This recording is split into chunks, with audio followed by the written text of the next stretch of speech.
27 de diciembre, San Juan, apóstol y evangelista, año 101. Estaba San Juan Bautista junto al río Jordán, no lejos del lago de Genesaret o mar de Tiberíades, y allí bautizaba a la gente que, atraída por su santidad, iba a escucharle. Estaba cercano el reino de Dios y había algo en el ambiente que parecía prenunciarlo. Hallándose cierto día a orillas del mencionado río con 2 de sus discípulos, vio a Jesús que por allí pasaba, y señalándolo con la mano dijo: «Este es el Cordero de Dios». Los 2 discípulos que escucharon esto marcharon en pos del Salvador. Volviéndose entonces Jesús, vio que le seguían y les preguntó: «¿A quién buscáis?». Respondieron ellos: «Maestro, ¿dónde habitas?». Repuso Jesús: «Venid y lo veréis». Fuéronse con él, vieron su morada y pasaron en su compañía lo restante del día y la noche siguiente.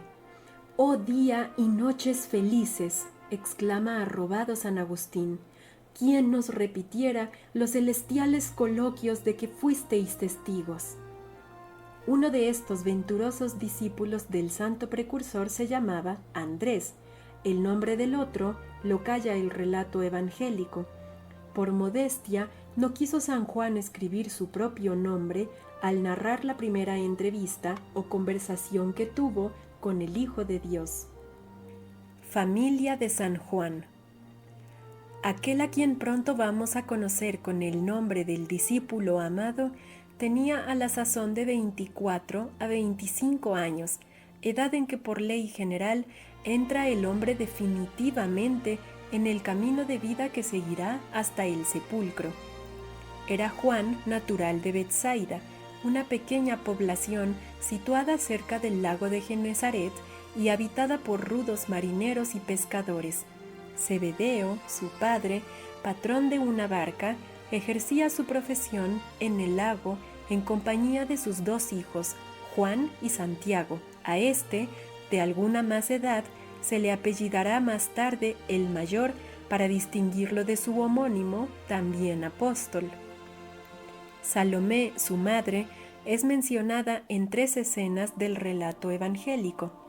En la primera se muestra como la mujer judía imbuida en ideas carnales, esto es, interesadas, egoístas, tan extendidas entre los de su nación. El amor materno la ha tornado ambiciosa y desea para sus hijos los 2 primeros puestos en el reino terrestre de Israel. La segunda vez la hallamos en la Vía Dolorosa, o calle de la amargura, con María Santísima y Juan, su hijo, y por último la contemplamos en la madrugada de la resurrección. Un estrecho vínculo de parentesco unía a Salomé con la familia de Jesús. Juan tenía la honra de ser, según la carne, lo mismo que Juan Bautista, primo del Señor. Así opinan la mayoría de los santos padres. Cuando el precursor abandonó el desierto y fue a predicar la penitencia a orillas del Jordán, se le juntó el hijo de Zebedeo, el cual, al oír los apremiantes sermones del Bautista, acabó de prepararse para el próximo advenimiento del Mesías. La ejemplaridad de su vida y su pureza de costumbres le habían dispuesto admirablemente para aprovechar las enseñanzas del nuevo Elías. En medio de la corrupción general, Juan había sabido guardar la virginidad, lo cual explica el amor de predilección que nuestro Señor tuvo siempre a este que llama el Evangelio el discípulo a quien Jesús amaba. Vocación. Después de la entrevista que hemos referido, separáronse Juan y Andrés del Divino Maestro y volvieron a sus quehaceres de pescadores. No habían oído aún la poderosa voz de Jesús, que al llamar a los hombres les da fuerza de voluntad para abandonarlo todo y seguirle, pero en breve iba a sonar para ellos la hora de la renovación. Caminaba Jesús algún tiempo después por la ribera del mar de Galilea o lago de Genesaret, cuando vio a Andrés y a un hermano de éste, llamado entonces Simón, y más tarde Pedro. Hallólos en ocasión en que echaban las redes en el lago, pues ambos eran pescadores, y les dijo: «Seguidme, y os haré pescadores de hombres». Al instante dejaron los dos la barca y las redes y le siguieron. Pasando más adelante vio en otro navío a los dos hijos de Zebedeo, es decir, a Santiago y a Juan, su hermano, los cuales con su padre recomponían las redes de pescar. Llamólos a sí mismo, y ellos dejaron también en el barco a su padre con los operarios y le siguieron. Esta manera de llamar Jesús al apostolado es el modelo fundamental de todas las vocaciones que vendrán en la sucesión de los siglos para llevar vida de perfección. Cuando en el correr de los tiempos Jesús elija a sus apóstoles, exigirá siempre, como a los pescadores de Galilea, que renuncien a cuanto poseen y le sigan. Será la condición previa y fundamental. En la escuela del Señor. Juan y sus compañeros no llegaron ni con mucho a la cumbre de la perfección en el instante en que respondieron al llamamiento divino. Si Jesús los separó del mundo, fue solo para prepararlos mejor al apostolado. Ante todo era menester elevar el espíritu y los pensamientos de aquellos hombres incultos, dilatar su estrecho corazón, corregir su ambición, reprimir la fogosidad de su celo mal dirigido y, en una palabra, transformar a esos rudos pescadores de peces en sublimes pescadores de hombres. Esta fue la principal ocupación de nuestro Señor durante su vida pública. No hay duda de que si hubiese querido, en el mismo espacio de tiempo habría podido convertir el mundo entero, pero prefirió que los hombres cooperasen con él a la obra de la redención humana y se contentó con formar a los que debían renovar la faz de la tierra. Cierto día reparó Juan, el hijo de Zebedeo, que algunos varones animados de celo apostólico, pero que ni pertenecían al colegio de los 12, ni eran discípulos del Señor, arrojaban a los demonios en nombre de Jesucristo. Llevó esto muy a mal, pues le parecía una usurpación. «Maestro», dijo a Jesús, «hemos visto a uno que andaba lanzando los demonios en tu nombre, pero se lo hemos vedado, porque no viene con nosotros en tu seguimiento». El maestro respondió: «No se lo prohibáis, porque quien no está contra vosotros, por vosotros está». Palabras sublimes que proclaman la libertad de obrar el bien y abren campo libre a la iniciativa personal de los discípulos de Cristo. Otro día, habiendo de pasar el Señor por la ciudad de Samaria, de camino para Jerusalén, despachó a algunos delante de sí para que preparasen lo que habían de comer. Pero los samaritanos, que conocieron por la ropa que eran judíos, no quisieron recibir al Salvador. Indignados Juan y Santiago, su hermano, por tal descomedimiento y encendidos en celo excesivamente fogoso, lo que les valió el sobrenombre de Boanerges o hijos del trueno, dijeron a Jesús: «¿Quieres que mandemos que llueva fuego del cielo y los abrase?» Pero Jesús, vuelto a ellos, los reprendió diciendo: «¿No sabéis de qué espíritu sois? No vivís ya en tiempo de Elías, ni bajo la ley de justicia. Los días del Mesías han llegado, y con él la gracia y la misericordia reinan en la tierra». No entendieron por entonces los dos hermanos las palabras del maestro y siguieron ignorando a qué espíritu pertenecían.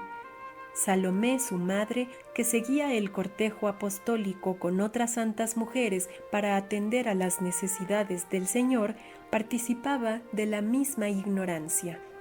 A tal grado llegó su familiaridad y franqueza con Jesús que un día, concertada ella con sus hijos, fue a encontrarle y le habló de este modo: «Maestro, quisiéramos que nos concedieses todo cuanto te pidamos». «¿Y qué queréis?», preguntóles Jesucristo. Salomé respondió: «Dispón que estos dos hijos míos tengan su asiento en tu reino, uno a tu derecha y otro a tu izquierda.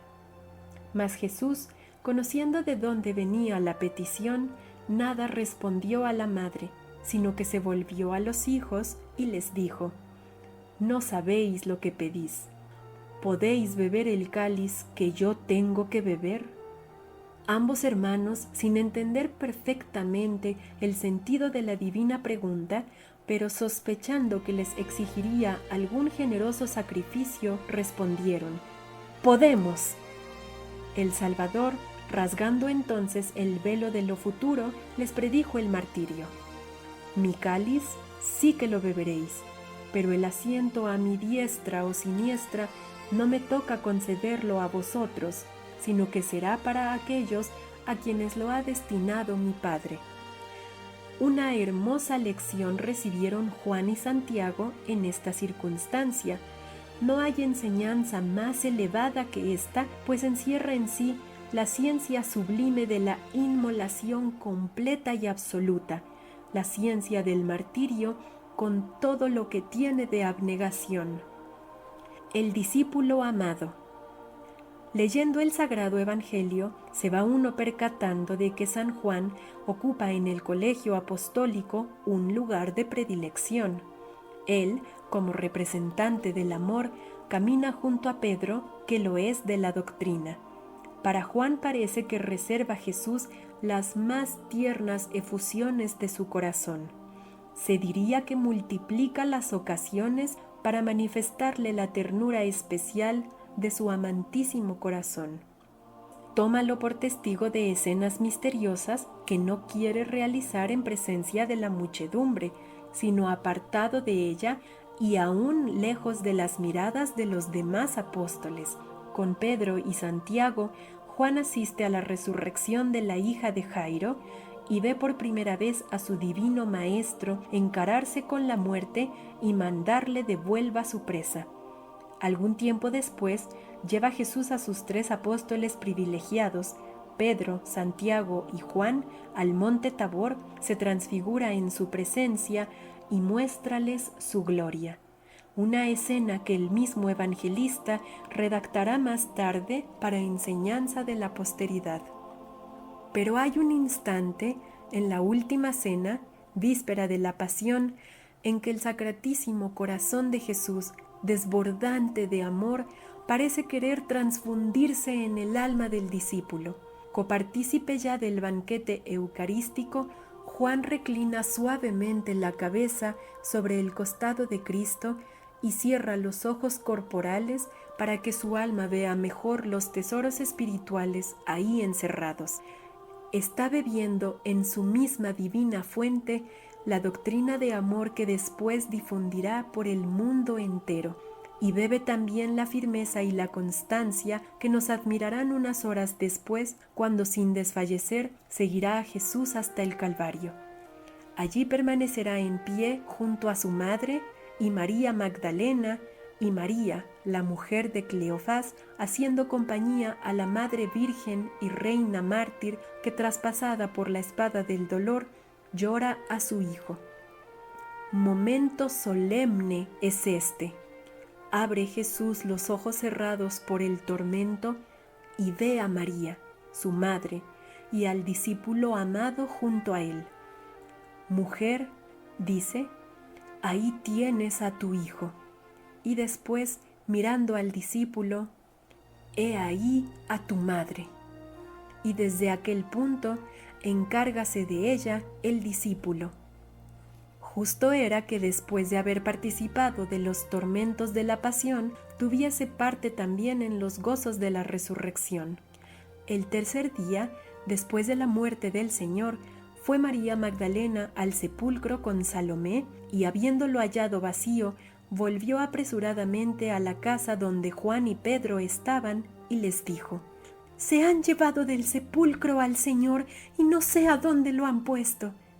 Con esta noticia conmoviéronse los 2 apóstoles y se encaminaron al sepulcro. Corrían ambos a la par, mas Juan, que era más joven, corrió más aprisa y llegó primero. Habiéndose inclinado, vio los lienzos, pero no entró. Después de que Pedro hubo entrado, Juan también entró y vio y creyó. Durante los 40 días que mediaron entre la resurrección y la ascensión, multiplicó Jesucristo sus apariciones para que los discípulos todos quedasen bien convencidos de la realidad del portentoso milagro. Estaban pescando en el lago de Genezaret cuando se presentó Jesús en la orilla, pero no lo reconocieron. Renovó el maestro el prodigio de la pesca milagrosa y de pronto cayó en la cuenta el discípulo amado y dijo a Pedro: ¡Es el Señor!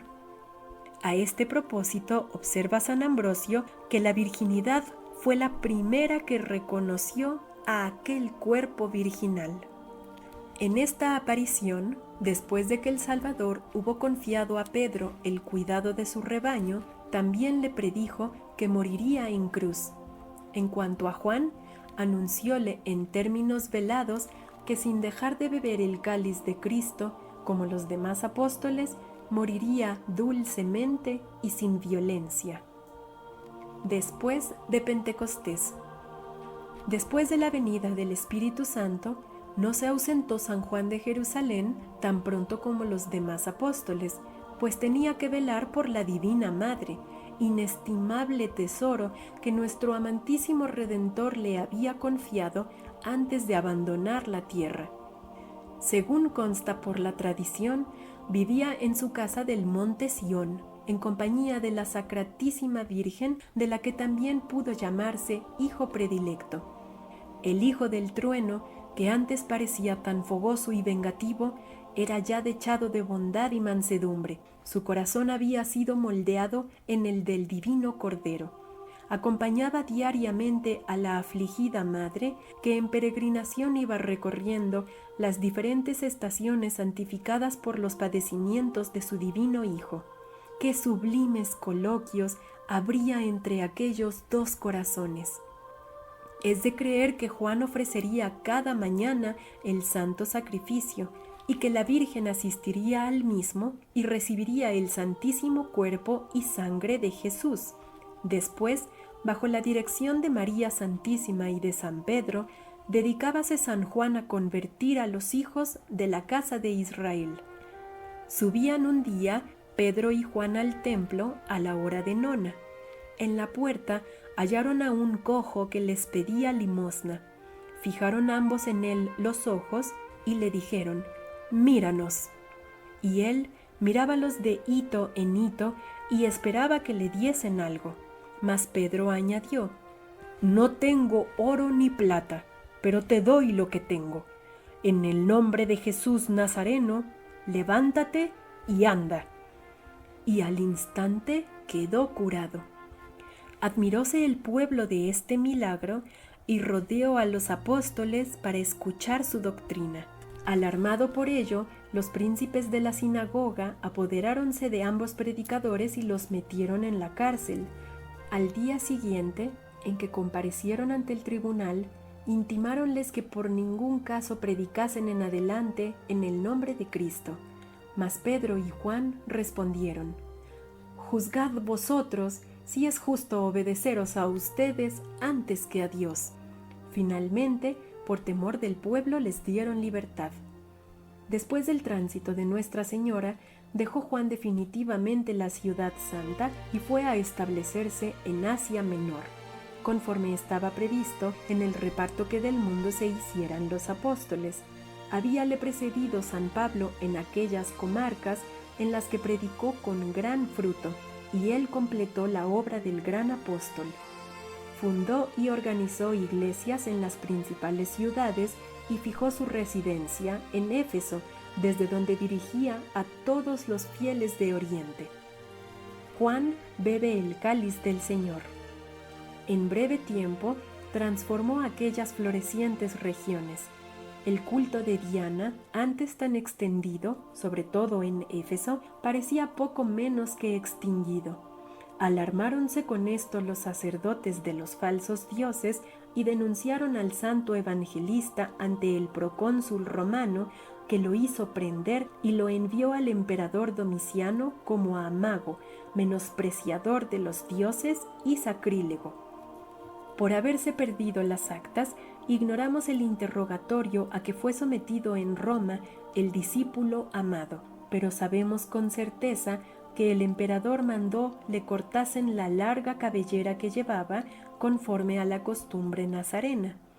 Ordenó después que le azotasen, le llevasen a un lugar cerca de Roma, conocido más tarde con el nombre de Puerta Latina, y allí le diesen muerte, arrojándole en una caldera de aceite hirviendo. Mas el Señor convirtióle tan horrible suplicio en refrigerio, y el invicto apóstol salió de la tina más fuerte y vigoroso de lo que había entrado. Conmemórase este martirio el día 6 de mayo. Atribuyó Domiciano este milagro a algún artificio de magia, pero no se atrevió a dar muerte al santo y lo desterró a Patmos, islote estéril de las Esporadas, en el mar Egeo, para que trabajase en las minas. Sucedía esto en el año 95. Mientras sus brazos extraían el mineral de hierro, sus predicaciones arrancaban a la idolatría a los muchos que le rodeaban y atendía a la porción del rebaño que se le confiara, previniéndolo celosamente contra la herejía y contra ciertas innovaciones peligrosas que el demonio comenzaba a suscitar. Sus escritos. Estando en aquel suplicio de las minas, tuvo admirables ilustraciones y revelaciones del Señor. Escribió primero una carta a cada una de las 7 iglesias del Asia Menor. Por su forma y contenido, recuerdan dichas cartas los libros proféticos del Antiguo Testamento, por lo cual se han juntado con el Apocalipsis y constituyen los primeros capítulos de este libro, que Juan escribió también en su destierro de Patmos. En el Apocalipsis describe el inspirado autor la serie de sucesos que en espíritu veía iban a realizarse desde el nacimiento de la Iglesia hasta el día del juicio. Viene a ser un relato sumamente misterioso y oscuro de la historia de la Iglesia hasta la consumación de los siglos. Cada palabra encierra un misterio, dice San Jerónimo, y a medida que lo requiere el bien de la humanidad, va Dios corriendo el velo que tanto secreto oculta. En el 97, después de la muerte de Domiciano, habiendo anulado el Senado romano los decretos del tirano, pudo nuestro glorioso santo volver a Éfeso. Instáronle mucho sus discípulos a que pusiera por escrito cuanto les enseñaba del Señor. Antes de acceder, ordenó 3 días de ayuno y de oración. Durante ellos recibió del cielo orden para complacer a sus hijos espirituales. Entonces escribió su evangelio, el más sublime de todos, aunque el postrero en el orden cronológico. En vano han pretendido los impíos contemporáneos negar su autenticidad. Es tanta y tan resplandeciente la luz teológica que despiden sus páginas que quedan ofuscados por ella.